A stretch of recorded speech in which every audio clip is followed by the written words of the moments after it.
Student welcome this channel BA classes पे आज cover करेंगे कॉन्स्टिट्यूशन।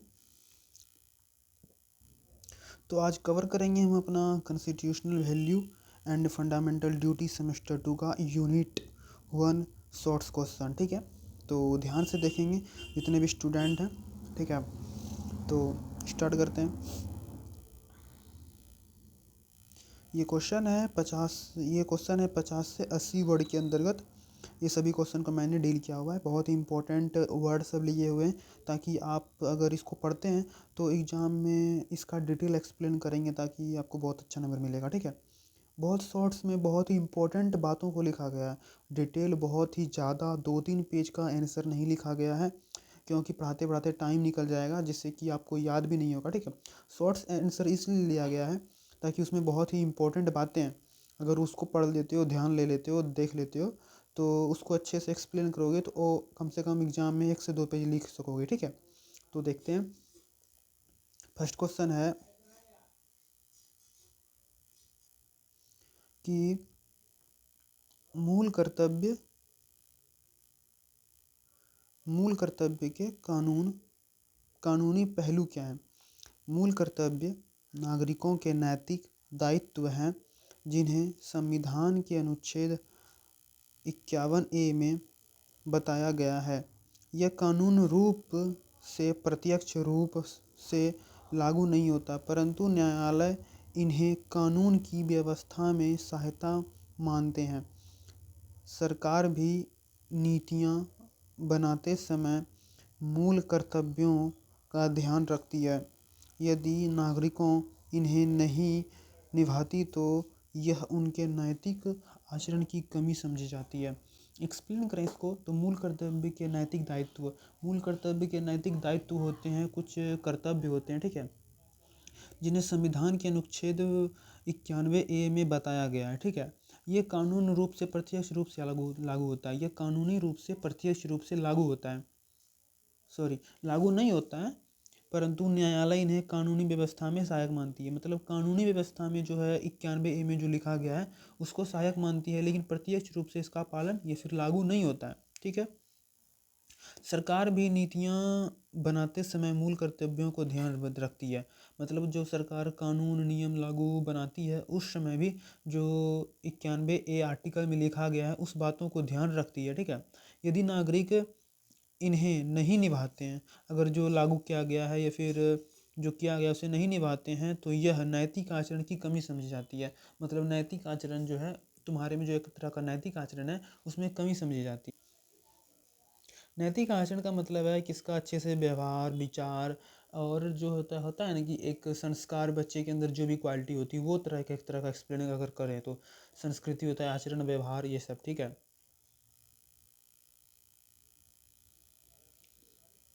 नेक्स्ट क्वेश्चन है हमारा 12 नंबर।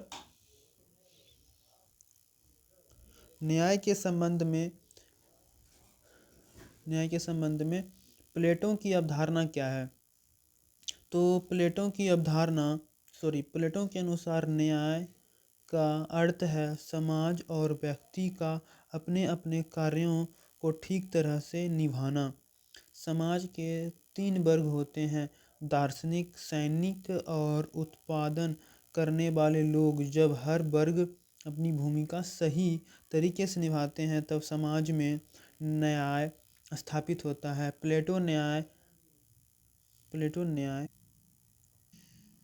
प्लेटो जो है ना न्याय को नैतिक और व्यवस्था से जोड़कर देखते हैं।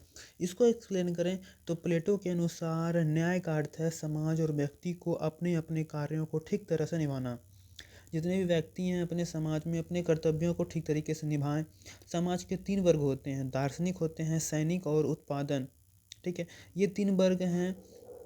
इन सभी को अपने अपने वर्गों की भूमिका तरीके से निभाना होना चाहिए। जब समाज में न्याय स्थापित होता है, जब समाज में कोई तरह का न्याय स्थापित होता है तो प्लेटो न्याय को नैतिक और व्यवस्था से जोड़ कर देखते हैं। ठीक है,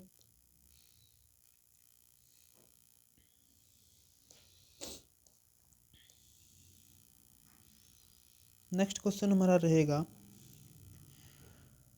13 नंबर। कानूनी न्याय क्या तात्पर्य है। कानूनी न्याय का अर्थ है कानून के अनुसार समान और निष्पक्ष व्यवहार। हमसे हर व्यक्ति की सम्मान, कानून, समान दंड, समान संरक्षण मिलता है।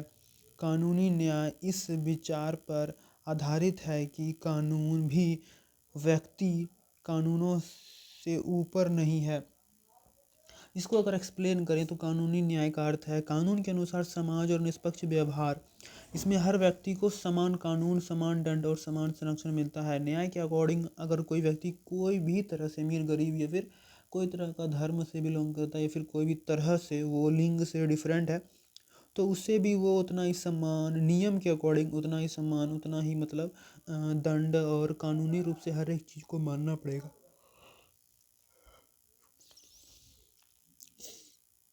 ठीक है, कोई भी व्यक्ति कानून से ऊपर नहीं है। कानून बनाने और लागू करने वाली संस्थाएं निष्पक्ष रूप से कानून को सुनिश्चित करती है। ठीक है,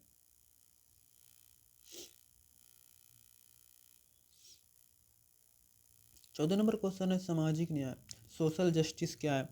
सामाजिक न्याय का अर्थ है समाज में समान अवसर, सम्मान और ठीक है,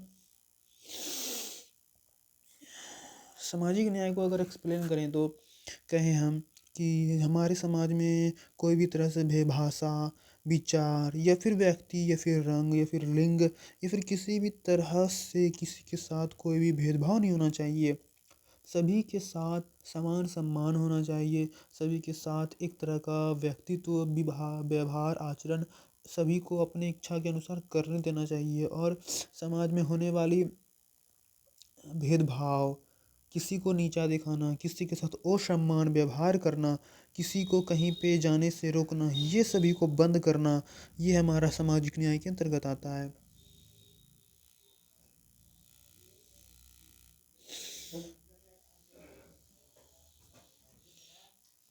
नेक्स्ट क्वेश्चन है हमारा, समानता से आप क्या समझते हैं? समानता से आप क्या समझते हैं? समानता का अर्थ है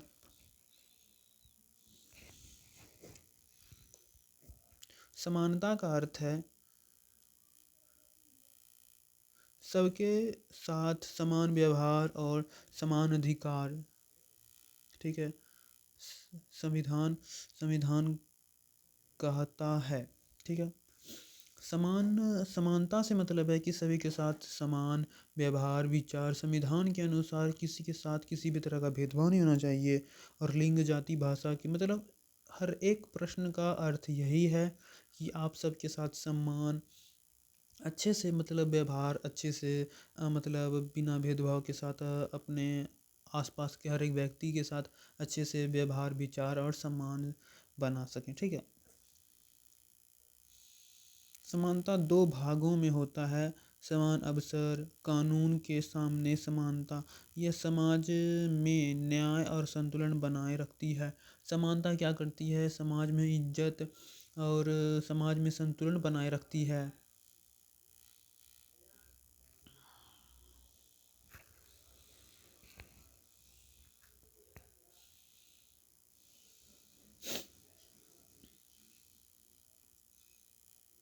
सिक्सटी नंबर क्वेश्चन है, समानता का महत्व पर एक टिप्पणी लिखें। समानता लोकतंत्र की नींव है। समानता से हर व्यक्ति को विकास के समान अवसर मिलते हैं और समाज में भेदभाव कम होता है। जब लोग समान अधिकार के साथ आगे बढ़ते हैं तो सामाजिक एकता, राष्ट्रीय विकास, समानता महत्व इसलिए भी यह न्याय, स्वतंत्र और बंधुता जैसे मूल्यों को मजबूत करती है। समानता का महत्व है किसी के साथ किसी तरह का भेदभाव नहीं करना और सब अगर एक साथ मिल करके आगे बढ़ता है तो अच्छे से हमारा देश, समाज और हमारे एक एरिया का विकास होगा, जिससे हमारे समाज में एकता, राष्ट्रीयता, अखंडता और भी स्ट्रांग हो सकेगी और न्याय, स्वतंत्रता बनी रहेगी। साथ ही साथ सभी दो पर्सनों के बीच भाई बंधुत्व का नाता, रिश्ता रहेगा। इससे आपस में एक तरह का अच्छा विचार, व्यवहार रहेगा ताकि हमारा देश और भी ज़्यादा विकास कर सके। समानता, नेक्स्ट क्वेश्चन है हमारा 16 नंबर, समानता का महत्व पर एक टिप्पणी लिखें। समानता लोकतंत्र की नींव है। समानता से हर व्यक्ति को विकास, समान अवसर मिलता है, समाज में भेदभाव कम होते हैं, सब लोग समान अधिकार के साथ आगे बढ़ते हैं। कहने का मतलब है समानता से सभी की विकास होती है, समान नींव रखी जाती है और एक दूसरे से भेदभाव नहीं किया जाता है। एकता, अखंडता, राष्ट्रीयता पे स्वतंत्र होते हैं, बंधुत्व का मूल्य बढ़ता है। ठीक है। 70 नंबर क्वेश्चन है, राजनीतिक समानता से क्या तात्पर्य है। राजनीतिक समानता का अर्थ है कि हर नागरिकों को राजनीतिक में भाग लेना एक समान अधिकार मिले। इसमें मतदान का अधिकार, चुनाव लड़ने का अधिकार, राजनीतिक पदों तक पहुँच शामिल हो। संविधान सभी नागरिकों को बिना किसी भेदभाव के समान राजनीतिक अधिकार देता है, इसलिए लोकतंत्र व्यवस्था मजबूत और निष्पक्ष बनती है। इसको अगर एक्सप्लेन करें, राजनीतिक समानता का आर्थिक मतलब है कि नागरिकों को राजनीति में भाग लेने का समान अधिकार, चाहे वो वोट देना हो या फिर चुनाव लड़ना हो। इसमें राजनीतिक पदों में पहुंचना शामिल होता है और हर एक आम व्यक्ति भी राजनीतिक पदों में भाग ले सकते हैं और देश का विकास कर सकते हैं। संविधान सभी नागरिकों के बिना किसी भेदभाव के सामने राजनीतिक अधिकार देता है, जिसमें कोई तरह का भेदभाव नहीं होता है और सभी लोग एक दूसरे के साथ मिलकर के राजनीतिक स्थिति को स्ट्रॉन्ग बनाते हैं और निष्पक्ष रखते हैं। ठीक है। 80 नंबर क्वेश्चन है, कानून के समक्ष समानता की विशेषता लिखें।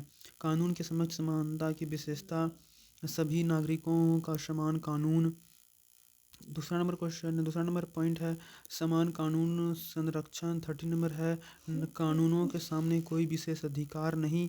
और चौथा पॉइंट है कि सरकारी अधिकारों सहित सभी कानून व्यक्तियों को कानून का अधीन। 5 नंबर है, किसी भी प्रकार की भेदभाव का निष्पक्ष। ये विशेषताएं नागरिकों और लोकतंत्र को मजबूत बनाती है। 90 नंबर क्वेश्चन है, निम्नलिखित देन हमारा नेक्स्ट क्वेश्चन है, निम्नलिखित पर संक्षिप्त टिप्पणी लिखें। ठीक है। तो देख, फर्स्ट हमारा है कि गणराज पर लिखना है, समाजवादी पर लिखना है। ठीक है। तो देखते हैं, फर्स्ट नंबर हमारा गणराज। इसका अर्थ है देश में सर्वोच्च पद जनता द्वारा चुना जाता है, ना कि किसी राजा द्वारा। भारत का एक गणराज है। कहें इसको एक्सप्लेन करें तो गणराज का मतलब है कि जनता के द्वारा किसी एक निष्पक्ष रूलर को चुनना, मतलब एक निष्पक्ष सेवक को चुनना जो हमारे देश पे एक तरह का सरकार को बनाए तथा हमारे जनता को एक तरह का एक अच्छा न्याय, कानून और व्यवस्था दे सके और न्याय दिला सके। तथा इस तरह का मतलब है कि गणराज बनाना, एक तरह का राष्ट्र बनाना, एक तरह से ग्रुप बनाना जिसमें कि स्वतंत्रता और समानता हो। समाजवादी का मतलब है, समाजवादी में आर्थिक समानता, सामाजिक न्याय, संविधानों न्यायपूर्ण वितरण होता है। संविधान समाजवाद के देशों पर मूल्य में शामिल करता है। तो इसका मतलब है समाजवाद में आर्थिक समानता, सामाजिक न्याय और संसाधनों का न्यायपूर्ण वितरण होता है। संविधान समाजवाद को देशों में मूल्यों में शामिल करता है। समाजवादी का मतलब होता है हमारे समाज में हर एक व्यक्ति को एक तरह का समान स्वतंत्रता, समाज में रहने का आज़ादी, समाज में रह कर के हर एक समान सम्मान प्राप्त करना और किसी भी तरह का भेदभाव, किसी भी तरह का भाषा पे भेदभाव नहीं होना, समाजवादी का मतलब है।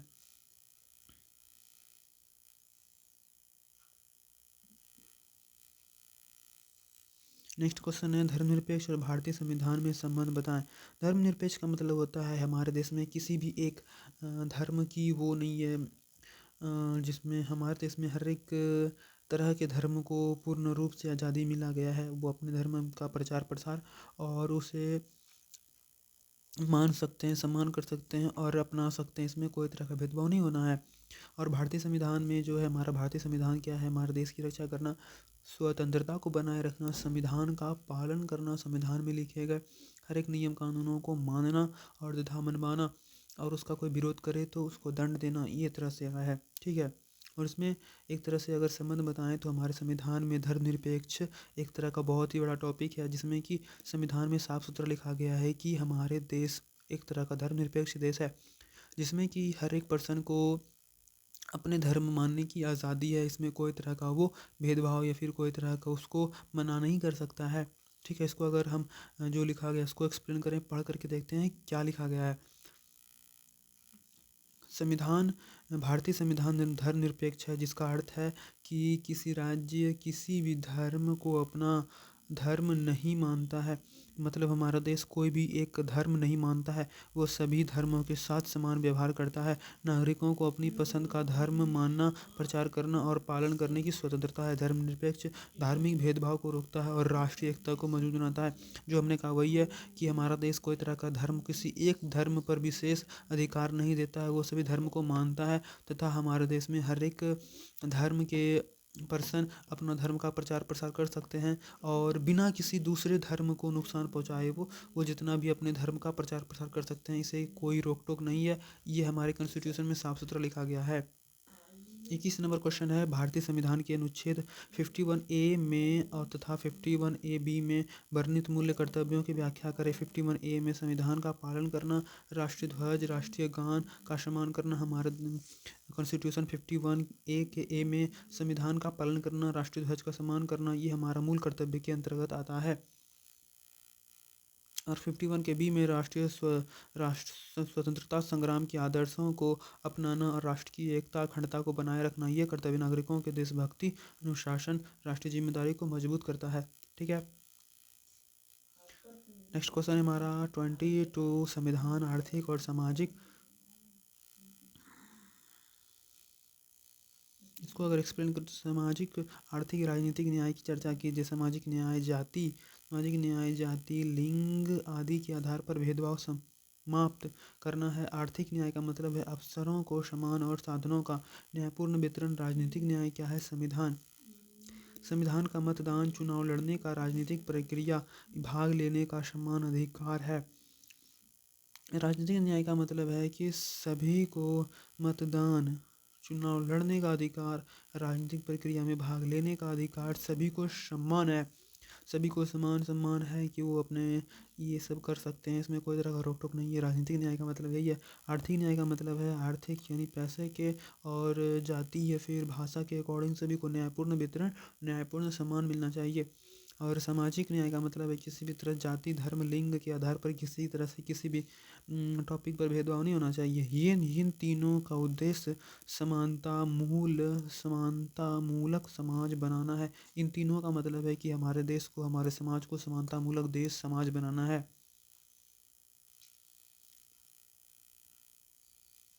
तो 23 नंबर है, बंधुत्व से आप क्या समझते हैं? बंधुत्व का अर्थ है सभी नागरिकों के बीच भाईचारा, पारंपरिक सम्मान और एकता की भावना रखना। यह राष्ट्रीय एकता और सामाजिक सद्भाव को मजबूत बनाता है। संविधान की प्रस्तावना में बंधुत्व को मूल्य माना गया है। बंधुत्व से समाज घृणा भेदभाव की हिंसा कम होती है और ये सभी नागरिकों को परिवार की तरह दे रहते हैं। इसको अगर एक्सप्लेन करें, बंधुत्व का मतलब भाईचारा। हमारे संविधान की प्रस्तावना में बंधुत्व को एक बहुत बड़ा मूल बताया गया है कि हमारे देश में हर एक जाति धर्म लिंग और कोई भी तरह के पर्सन क्यों ना हो, वो एक तरह का भाई भाई हैं और एक दूसरे में बंधुत्व का विचार होना चाहिए। एक दूसरे का सम्मान करना चाहिए, एक दूसरे के राष्ट्र का सम्मान करना चाहिए, एक दूसरे का धर्म का सम्मान करना चाहिए। और यह जो है हमारे संविधान हमारे देश को बहुत ही आगे और ले जाएगी तथा हमारे देश में हर एक पर्सन के बीच में एक तरह का भाई और एक तरह का सखा की तरह, एक तरह का परिवार की तरह सम्मान, एक तरह का परिवार की तरह रिलेशन बिल्ड रहेगा, ताकि हमारा देश और भी ग्रोथ कर सके और भी आगे बढ़ सके और इन फ्यूचर कोई तरह का प्रॉब्लम, कोई तरह का समस्या आए तो सभी एक दूसरे का मदद कर सके।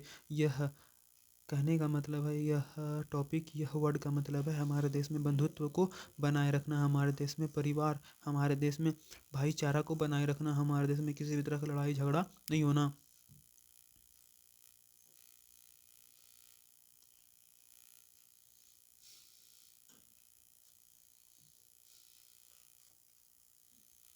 नेक्स्ट क्वेश्चन है, सामाजिक न्याय की स्थापना के लिए आवश्यक तत्वों को विवेचना करें। सामाजिक न्याय स्थापित करने के लिए आवश्यक तत्व समान अवसर, शिक्षा, गैर भेदभाव, आरक्षण नीति, महिलाओं और कमजोर वर्गों की सुरक्षा, आर्थिक विकास, भागीदारी, न्यायपूर्ण कानून, ये तत्व समाज को संतुलन बनाते हैं और हर व्यक्ति को समान पूर्वक जीवन जीने का अवसर देते हैं।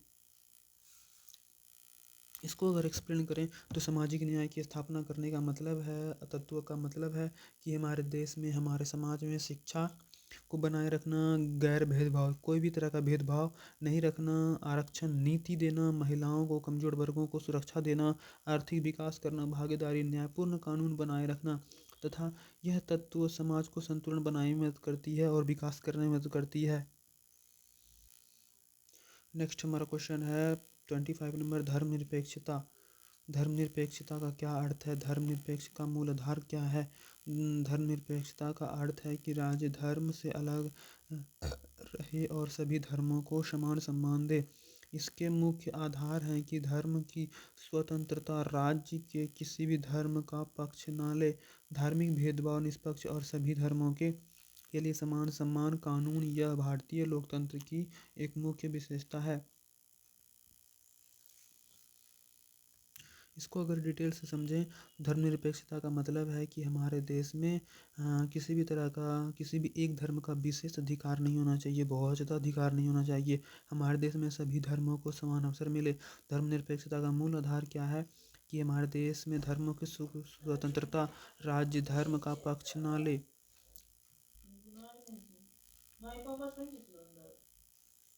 नेक्स्ट क्वेश्चन है हमारा 26 नंबर, नैतिक न्याय क्या है? मॉरल जस्टिस क्या है?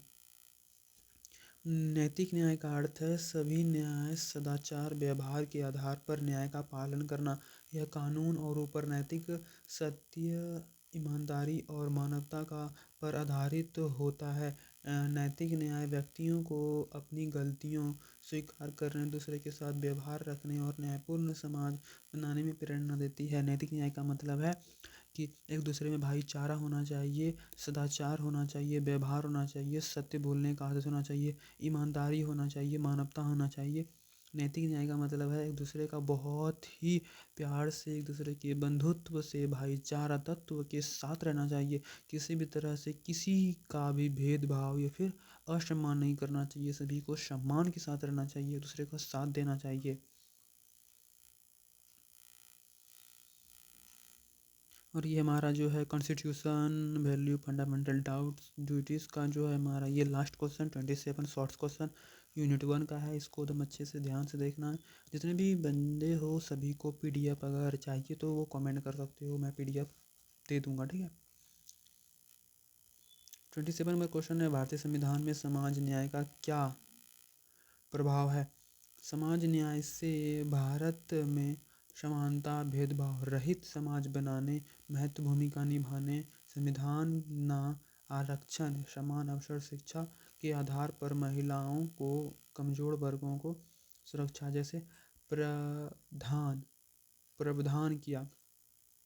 भारतीय संविधान में सामाजिक न्याय का यही मतलब है कि हमारे देश में जो भी कमजोर वर्ग के लोग हैं उसका एक अधिक संरक्षण होना चाहिए, एक तरह का प्रोटेक्शन होना चाहिए, कमजोर वर्गों को सुरक्षा प्रदान करने की सुविधाएं देना चाहिए, प्रबंधन करना चाहिए। और हमारे देश में जो हमारे समाज में है सभी को शिक्षा, आरक्षण, सम्मान मिलना चाहिए, सभी को अधिकार मिलना चाहिए, भेदभाव रहित समाज होना चाहिए, ठीक है। इसमें समाज में समानताएं कम हुई और हमारा देश जो है वंचित वर्गों को आगे बढ़ने में अवसर मिलता है। इससे हमारे देश में जो है भेदभाव कम होती है और हमारे देश को आगे बढ़ने में मदद मिलता है, जिससे हमारा देश लोकतंत्रता संतुलित बनाए रखती है और हमारे देश का अच्छे से विकास होता है, न्याय अच्छे से सभी वर्गों को प्राप्त होती है। तो ये हमारा लास्ट क्वेश्चन रहा और ये वीडियो यहीं तक रहेगी, ठीक है। तो नेक्स्ट वीडियो में लॉन्ग क्वेश्चन को डिस्कस करेंगे, ठीक है। तो मिलते हैं नेक्स्ट वीडियो में, बाय बाय।